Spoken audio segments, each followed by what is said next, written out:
Hi, today we will see how to use the Wireshark application and the basics of Wireshark application.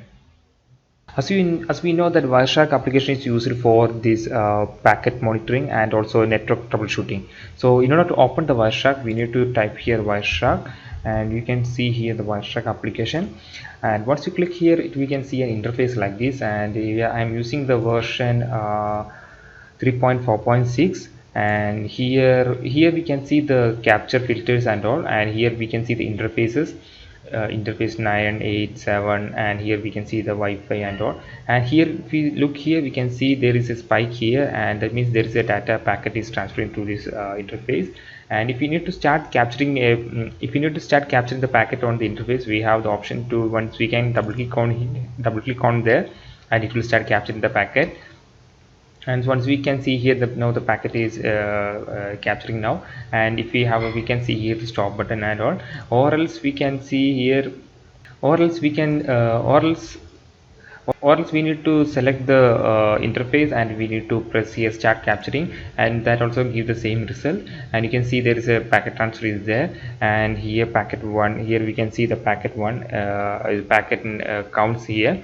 And if we open our browser and if we type something there like google.com, it is now start capturing the packets and all. And here you can see the packets counts are now increasing, and it's showing the displayed also the same, because we are not using any display filters to filter out some of the packets. That's why it's showing the packets and the capture packet the same.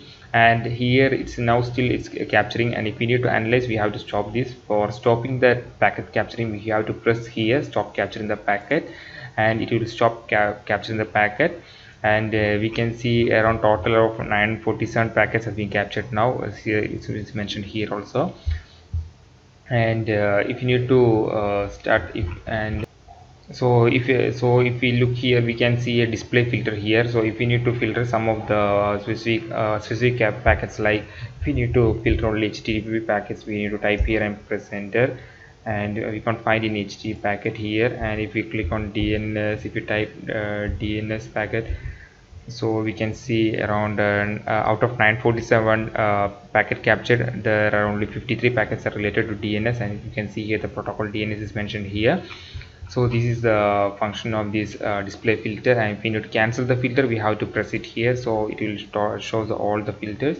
And here if you look here, this is for stop capture, and if we need to restart the capture, while restart the capture, and if we need to restart, we have to click on this button, and this will give the capture options, like which interface we need to choose and all. And here this is for open the capture file. If you press here, it will ask to choose which capture file we need to open and all. And this is for saving the capture file. So if we need to press here, it will ask to where to save this capture packet file.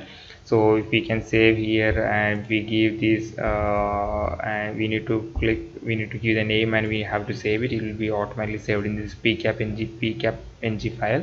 And if we click here, we can see that packet file is already saved.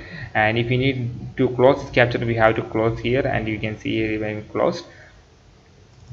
So if we press it, if you click on there, we can see that file again. And here it is for reloading the capture file, and here this is for find packet. And if you press here, we need to search something like Google, and it is showing a red mark, means it's not a correct format we are choosing, so we have to choose here as a string. And if it is shown, you can see the color has been goes to green. And if you press find, you can see any in the capture packet file, if we see something related to Google, means we can find here.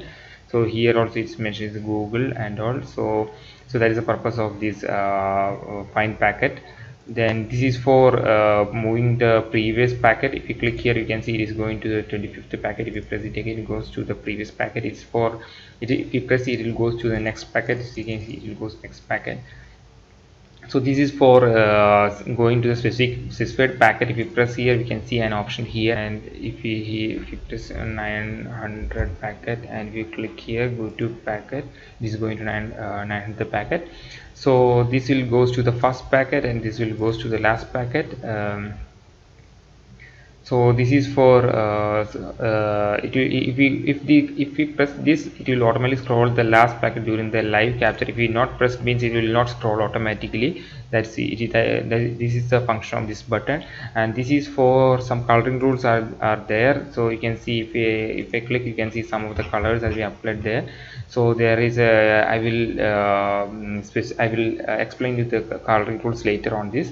And this is for enlarging the main window. If you press here, you can see the font size has been increased a lot, and if you press here, it will be decreasing, and it will be this is for resetting. If you press here, you can see the if you press this return to the this button, you can see it will be resetting the previous layout format.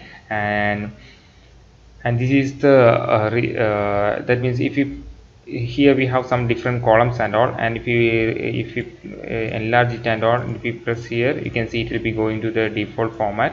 So that's the purpose of this button.